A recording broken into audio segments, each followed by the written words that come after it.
Okay.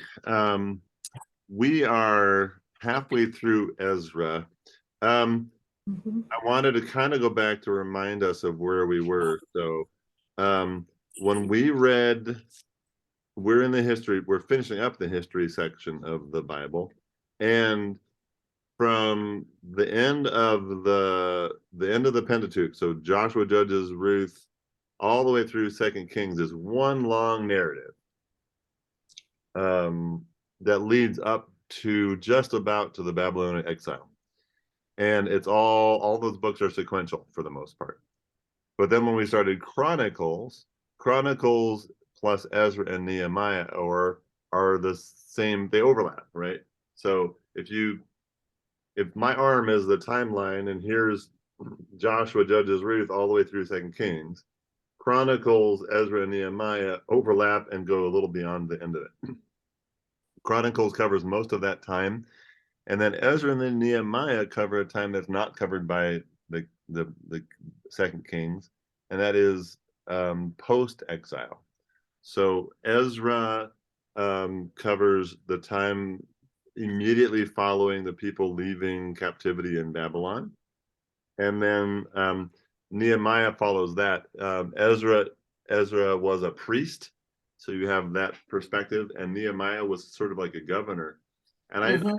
I found it interesting last week, and a couple things that we'll read today about there really isn't anywhere else in Scripture. I didn't know. I'm going to admit I didn't. I don't know if I've ever really studied Ezra and Nehemiah ever. And there's nowhere else in Scripture that I know of that has a more detailed explanation of how the people were restored um, after Mhm. after the exile. And they've been gone 80, 90 years, and the the people that are returning are not the people that left, and the people returning have legal claim to land and holdings and homes that are probably occupied by other people. And I said, how did that go? Like, hey, by the way, this is my house because it was my parents' or my grandparents' house. Get out. Well, prove it. They didn't have, you know what I mean? How did that go? Well, these two books talk about that, which I think is fascinating. When you have, I think they gave us the numbers like 60,000 people that are the landowners and the leaders taken out of the society for two generations. And then their kids and grandkids come back. How do you reintegrate into society? I think it's Mhm. very, very interesting. So we are on chapter 7 of Ezra.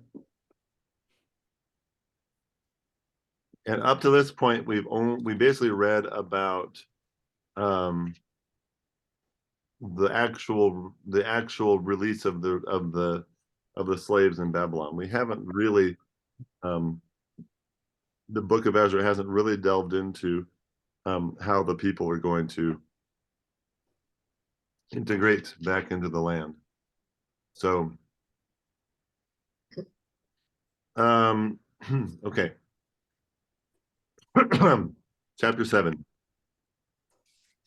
After this, in the reign of King Artaxerxes of Persia, Ezra, son of Sariah, son of Azariah, son of Hilkiah, son of Shallum, son of Zadok, yada, yada, yada. Yeah. Yeah. Let's skip Mhm. son of Eleazar, son of the chief priest Aaron. So, why do you think they did that? That happened in other places. They're establishing his authority, Mhm. right? Aaron was like the first high priest essentially. So he's connecting him all the way back to Aaron, which is important. This Ezra went up from Babylonia. He was a scribe skilled in the law of Moses, the Lord of God of Israel had given. And the king granted him all that he was asked, for the hand of the Lord his God was upon him. Some of the people of Israel and some of the priests and Levites, the singers and gatekeepers, and the temple servants also went up to Jerusalem in the 7th year of King Artaxerxes.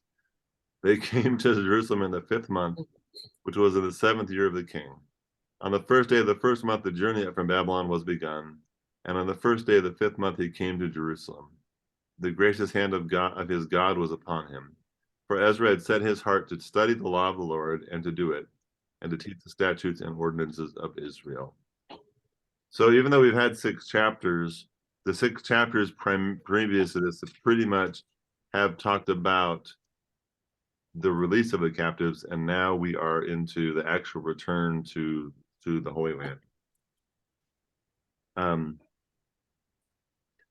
This is a copy of the letter that King Artaxerxes gave to the priest Ezra, the scribe, a scholar of the text of the commandments of the Lord and his statutes for Israel. Artaxerxes, king of kings, to the priest Ezra, the scribe of the law of the God of heaven, peace. And now I decree that any of the people of Israel or their priests or Levites in my kingdom who freely offers to go to Jerusalem may go with you. For you are sent by the king and his 7 counselors to make inquiries about Judah and Jerusalem according to the law of your God, which is in your hand, and also to convey the silver and gold that the king and his counselors have offered to the God of Israel, whose dwelling is in Jerusalem, with all the silver and gold that you shall find in the whole province of Babylonia, and with the free will offerings of the people and the priests, giving willingly for the house of God in Jerusalem. With this money then you shall with all diligence buy bulls, rams, and lambs, and their grain offerings and their drink offerings, and you shall offer them on the altar of the house of your God in Jerusalem. Whatever seems good to you and your colleagues to do with the rest of the silver and gold, you may do according to the will of your God. The vessels that have been given you for the service of the house of your God, you shall deliver before the God of Jerusalem. And whatever else is required for the house of your God, which you are responsible for providing, you may provide out of the king's treasury. I'm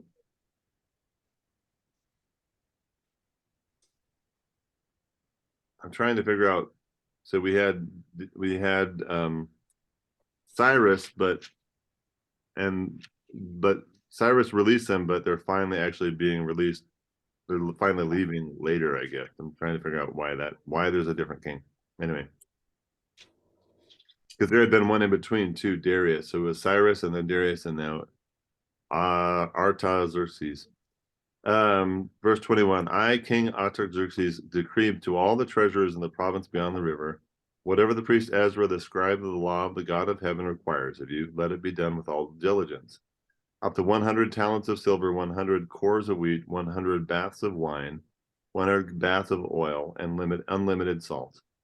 Whatever is commanded by the God of heaven, let it be done with zeal for the house of the God of heaven, or wrath will come upon the realm of the king and his heirs. We also notify you that it is not to be lawful to impose tribute, custom, or toll on any of the priests, the Levites, the singers, the doorkeepers, the temple servants, or other servants of this house of God. And you, Ezra, according to the God-given wisdom you possess, appoint magistrates and judges who may judge all the peoples in the province beyond the river, who know the laws of your God. And you shall teach those who do not know them.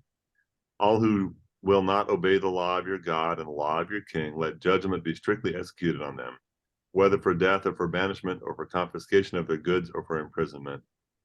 Blessed be the Lord, the God of our ancestors, who put such a thing as this into the heart of the king to glorify the house of the Lord in Jerusalem, and who extended to me steadfast love before the king and his counselors, and before all the king's mighty officers. I took courage, for the hand of the Lord my God was upon me, and I gathered leaders from Israel to go up with me.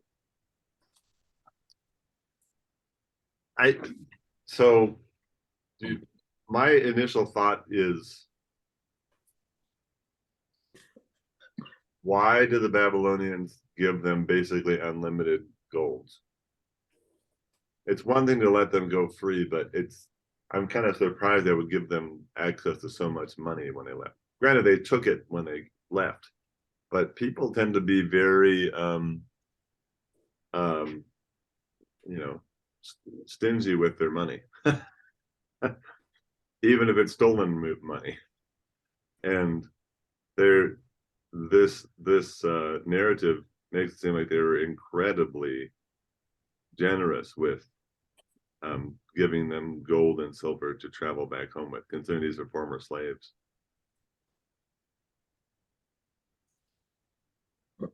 Well, he kind of also reflects that attitude that the God you worship resides in a specific temple in a specific place. Like the Jewish people felt like the temple was where God resided more than any other place. Yeah, but the Babylonians didn't necessarily, and yet the Babylonians gave them the treasure. So it's just interesting. I also am reading. Or was it a political move to make sure that they would remain loyal to them and not make war? It very well could have been. I'm just reading 100 talents of silver. How much do you think 100 talents of silver weighs? Can imagine. More than 3 tons. Yes. Yes. My book says 3 3/4 ton. Yeah. That's a lot of silver. It does say that it may be a scribal error. It may have been less than that because it's meant to be a yearly and annual sum, but still. So that's a lot of silver. So we've already heard earlier in the book this the families that have from each of the 12 tribes that are returning. I'm not even gonna, I could read it, but you see of the descendants of different families, how many of each one, all males, by the way, not the females. It's kind of a little annoying. I think Betty Lou was right, though, about them hoping they would not wage war against them, because mine says that about in 460 BC, Egypt had revolted against Persian, and they're still fighting with them. And in 458, when Ezra traveled to Jerusalem, the Persians were involved in suppressing that revolt. So maybe that's why they gave him the money, in hopes that they would, stay loyal to him. Yeah. Although we know how much that really works, giving people money and hoping they'll be loyal to you. Right. Yeah, I mean that happened. I mean, that happened, remember, in the original building of the temple with Solomon, when we talked about it was another king that gave a lot of the gold from another kingdom in order that there might be peace between them. But what we've seemed to notice is that tends not to last too long with the Israelites, with the Hebrew people. Like they can be friends one chapter, and the next chapter they're going to war with them.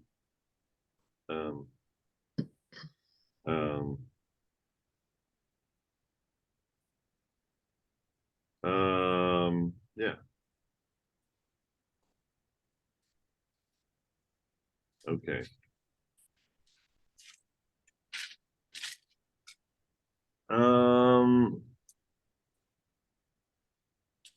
So my thing here says the people that went from Babylon with Ezra, which there may have been others also, other groups that left separately, but the people that left with Ezra were 1,500 males, all from families of which some members had already returned, which is interesting. So some people did leave ahead of time, and Ezra is leaving a little later. I don't assume it's just males, but for some reason it just lists the males. That's interesting. And some of these same families were mentioned earlier on when we read there was, I think, 60,000 some odd that traveled in an earlier chapter. And I don't know how much earlier, but they're coming in waves, basically. They're moving back from Babylon back to the Holy Land in waves. So okay. I'm skipping to verse 15. I gathered them by the river that runs to Ahava, and there we camped 3 days. As I reviewed the people and the priests, I found there none of the descendants of Levi. Then I sent for Eleazar, Ariel, Shemaiah, Elnathan, Jarib, Nathan, Zechariah, and Meshullam, who were leaders, and for Joiarib and Elnathan, who were wise, and I sent them to Iddo, the leader of the place called Cassiphia. I'm glad you guys aren't reading this, aren't you? Yeah. Telling them what to say to Iddo and his colleagues of the temple servants at Cassiphia, namely to send us ministers for the house of our God. Since the gracious hand of our God was upon us, they brought us a man of discretion, and of the descendants of Mali, son of Levi, son of Israel, namely Sherebiah, with his sons and kin, 18. Also Hashabiah, and with him Jeshiah of the descendants of Meshari, with his kin and their sons 20, besides 220 of the temple servants whom David and his officials had set apart to attend the Levites. These were all mentioned by name. So the Levites were the tribe of Levi, the 12 tribes of Israel, were the tribe that were supposed to be the ones that were in charge of the temple. And so when he looks around and says, is anyone from the tribe of Levites? And none of them are, he's worried because it's their duty from the time of Moses to take care of the temple, and he doesn't have any Levites. Others can work in the temple, but the Levites are supposed to be part of that. So it's specifically the other tribes don't have to be, but Levites have to be. So he was a little surprised that there weren't Levites in the group. So he made sure he got some Levites from somewhere else. Then I proclaimed a fast there at the river Ahava, that we might deny ourselves before our God to seek him from a safe journey for ourselves, our children, and all our possessions. For I was ashamed to ask the king for a band of soldiers and cavalry to protect us against the enemy on our way, since we had told the king that the hand of our God is gracious to all who seek him, but his power and his wrath are against all who forsake him. So we fasted and petitioned our God for this, and he listened to our entreaty. Yeah, they're traveling with, unbelievable amounts of wealth and have no soldiers, but just a bunch of priests and temple people. I'm like, yeah. I'd rob that. No, I wouldn't. I'm just kidding.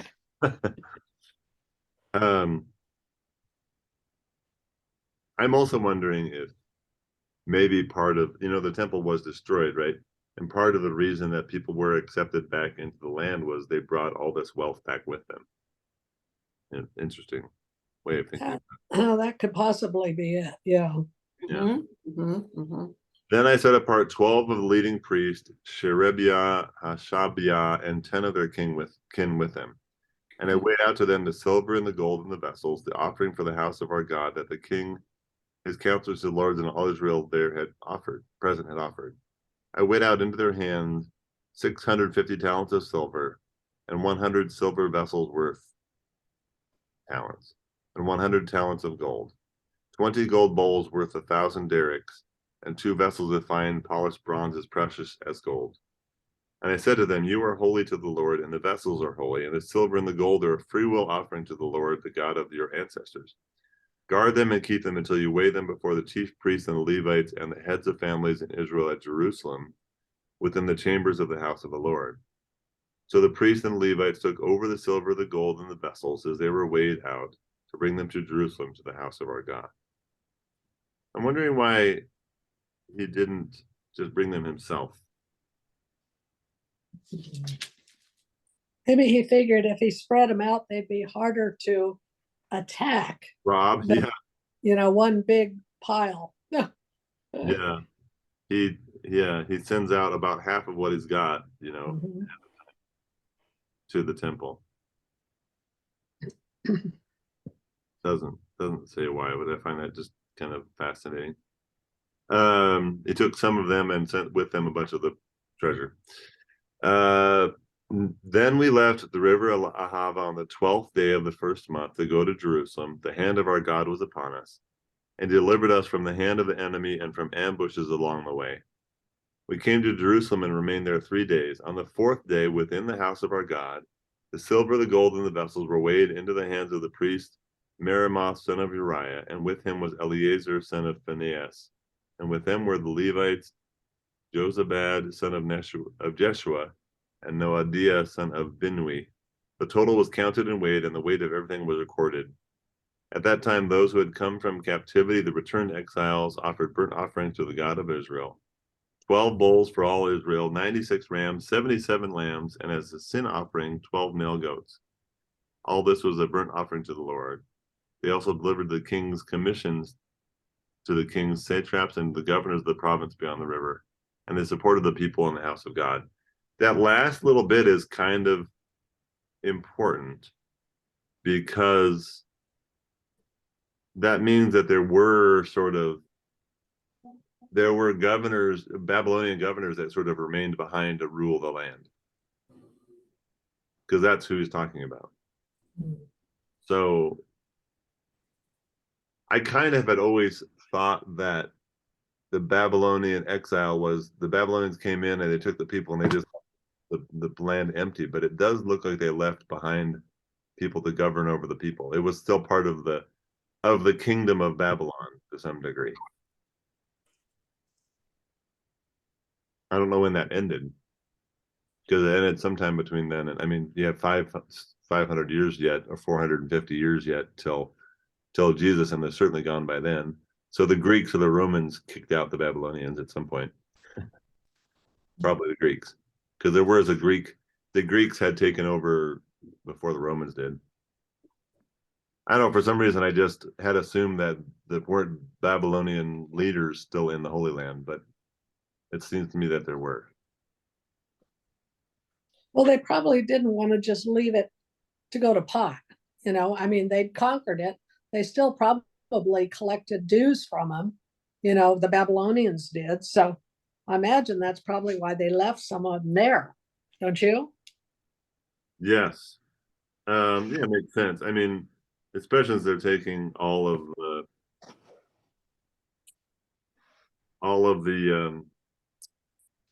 the leaders, the landowners away. They need someone who kind of could be a leader. Mm-hmm.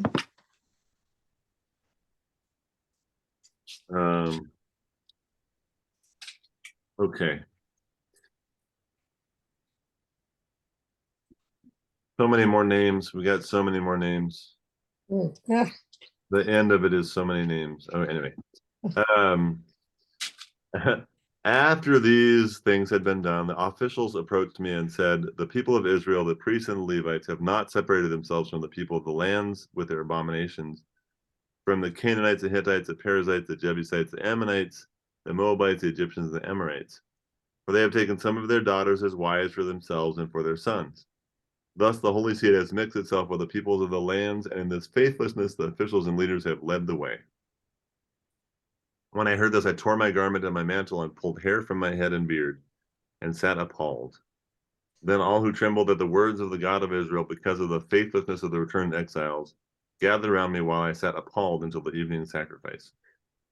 And how do you sit appalled? Well, I'm just he was appalled. trying to picture the visual here. How do you sit appalled? Dumbfounded, the conventional shocked silence at the time of lamentation. Even defined in my Bible. Wow. At the evening sacrifice, I got up from my fasting with my garments and my mantle torn and fell on my knees, spread out my hands to the Lord my God, and said, O my God, I am too ashamed and embarrassed to lift my face to you, my God, for our iniquities have risen higher than our heads, and our guilt has mounted up to the heavens. From the days of our ancestors to this day, we have been deep in guilt, and for our iniquities, we, our kings and our priests, have been handed over to the kings of the lands, to the sword, to captivity, to plundering, and to utter shame, as is now the case.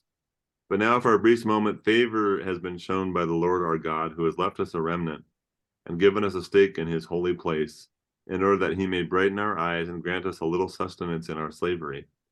For we are slaves, yet our God has not forsaken us in our slavery, but has extended to us his steadfast love before the kings of Persia, to give us new life to set up the house of our God, to repair its ruins, and to give us a wall in Judea and Jerusalem. And now, our God, what shall we say after this? For we have forsaken your commandments, which you've commanded by your servant the prophet, saying, the land that you are entering to possess is a land unclean with the pollutions of the people of the lands with their abominations. They have filled it from end to end with their uncleanness. Therefore do not give your daughters to their sons, neither take their daughters for your sons, and never seek their peace or prosperity, so that you may be strong and eat the good of the land, and leave it for an inheritance to your children forever. After all that has come upon us for our evil deeds and for our great guilt, seeing that you, our God, have punished us less than our iniquities deserved, and have given us such a remnant as this, shall we break your commandments again and intermarry with the peoples who practice these abominations? Would you not be angry with us until you destroy us without remnant or survivor? O Lord God of Israel, you are just, but we have escaped as a remnant, as is now the case.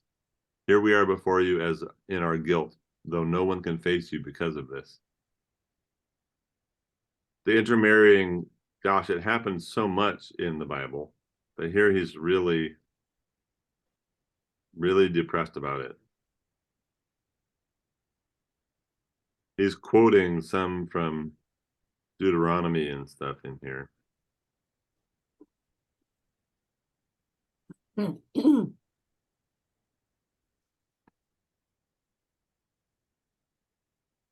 I mean, I think I gather that between wars and between the tribes, but primarily between intermarrying with the people from the other nations around there is why the other 10 tribes are lost. I've heard, romanticized versions of, well, the other 10 tribes are lost because they went away. I'm like, they didn't go away. They just intermarried and kind of lost their faith. And so there's a reason he's upset. This has already begun to happen at the time of Ezra, right? They've lost some of the tribes primarily to cultural shifts and intermarrying and stuff. So, Yep. So any other thoughts before we finish with chapter 10?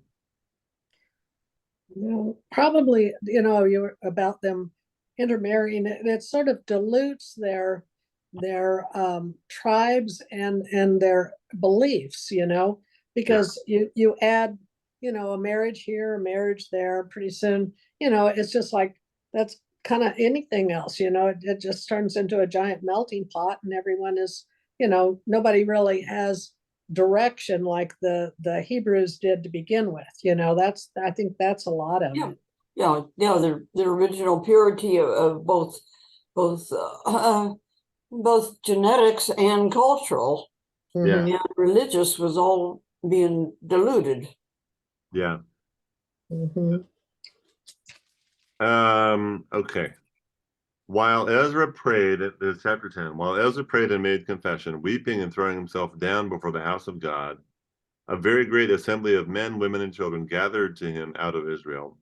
The people also wept bitterly. Shechaniah, son of Jehiel, of the descendants of Elam, addressed Ezra, saying, "We have broken faith with our God and have married foreign women from the peoples of the land. But even now there is hope for Israel in spite of this. So now let us make a covenant with our God to send away all those wives and their children, according to the counsel of my Lord and those who tremble at the commandment of our God, and let it be done according to the law. Take action, for it is your duty, and we are with you. Be strong and do it." Then Ezra stood up and made the leading priests, the Levites, and all Israel swear that they would do as had been said. So they swore. So poor foreign women and children, they come back in the land and intermarry, and then they're told, "Oh, by the way, we're going to kick you out now." Because now those are the ones that they intermarried with, right. but they're going to kick them out anyway. Right? Yeah, that's terrible. I mean, they were already there, and they're basically, "Well, we intermarried you, but now we don't want you around, so go." Right.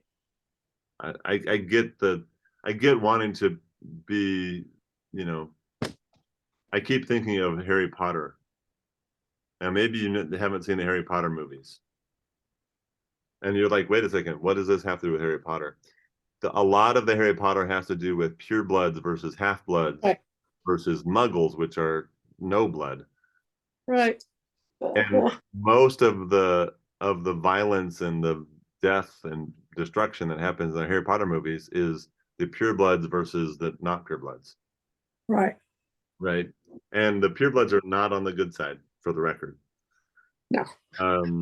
And so it feels a little like that in a way. I understand wanting to keep, the lineage pure a little bit, but that was also Hitler's thing. I mean, we've got several bad examples in fiction and in history of people trying to keep the bloodline pure, right? Even though it's put here in a positive light, it bugs me a little, obviously, if I compare it to Hitler and the bad guys in the Harry Potter movies. Yeah. That was, yeah. So anyway, on this, by the same token, would, you know, the fall of the 12 tribes of Israel is largely due to that. I mean, there were moments in their history that they almost lost their land completely, and it was because the initial thing was between war and intermarrying. I mean, that was part of the problem, right? Mhm. We talked about before that the Samaritans, who are the bad guys and the foreigners, are really culturally just a former tribe of Israel Mhm. that over many, many generations doesn't even know that they're even related, right? But as the woman at the well story indicates, they have the well of their ancestor Jacob, who was also the ancestor of the Jews, right? Mhm. So that only happened because of intermarrying. So this is not a new problem at the time of Jesus, right? This has been going on for a long time, And still is. and still, yeah. But like I said, I don't know. I don't know. I think intermarrying culturally is problematic in some ways, but Yeah. like I said, that was Hitler's thing, and that's been a lot of downfall of a lot of societies. Is where we have to be, you know, it happened in monarchies in different parts of the world too, if you think about it that way, right? The rule for royal blood is you can only marry someone of the same station. Well, the higher up you go, the fewer people there are. So if you're a king or a prince or a princess, you can only marry another king or queen or prince or princess. Well, there's like five, and you're probably related to most of them. Yeah, that's So why they had so many Yeah. problems, health problems, and they would you know. what they would do is Yeah, too. intermarry, but if they to make it healthy, they would intermarry with people from other countries.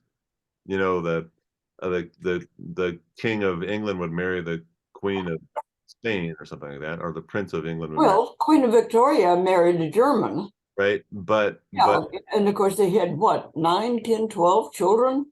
But there were examples in Spain in particular, they would not intermarry. They only married the pure blood, right? That's the same language. And they had lots of genetic problems, right? Uh, first cousins married, and a daughter married her uncle. And so you had loops, you had circles in the family tree, which you should never have circles in your family tree, closed circles. But to a certain degree, this idea of pure blood kind of has the potential of being problematic in that way. There's lots of problems I have with that. But anyway, beyond the fact that they're expelling the people that, by no fault of their own, married into the Hebrew people. So, verse 6, then Ezra withdrew from before the house of God and went to the chamber of Jehonan, son of Eliashib, where he spent the night. He did not eat bread or drink water, for he was mourning over the faithlessness of the exiles. They made a proclamation throughout Judah and Jerusalem to all the returned exiles that they should assemble at Jerusalem, and if any did not come within 3 days, by order of the officials and the elders, all their property should be forfeited, and they themselves banned from the congregation of the exiles. Wow. Then all the people of Judah and Benjamin assembled at Jerusalem within the 3 days. It was the 9th month on the 20th day of the month. All the people sat in the open square before the house of God, trembling because of this matter and because of the heavy rain. Oh, wow. Then Ezra the priest stood up and said to them, you have trespassed and married foreign women, and so increased the guilt of Israel. Now make confession to the Lord, the God of your ancestors, and do his will. Separate yourselves from the peoples of the land and from the foreign wives. Then all the assembly answered with a loud voice, it is so, we must do as you have said. But the people are many, and it is a time of heavy rain, we cannot stand in the open. Nor is this a task for 1 day or for 2, for many of us have transgressed in this manner. So let our officials represent the whole assembly, and let all in our appointed times, and with them the elders and the judges of every town, until the fierce wrath of our God on this account is averted from us. Only Jonathan, son of Azahel, and Jaziah, son of Tikva, opposed this. And Melulam and Shabbethai, the Levites, supported them. Then the returned exiles did so.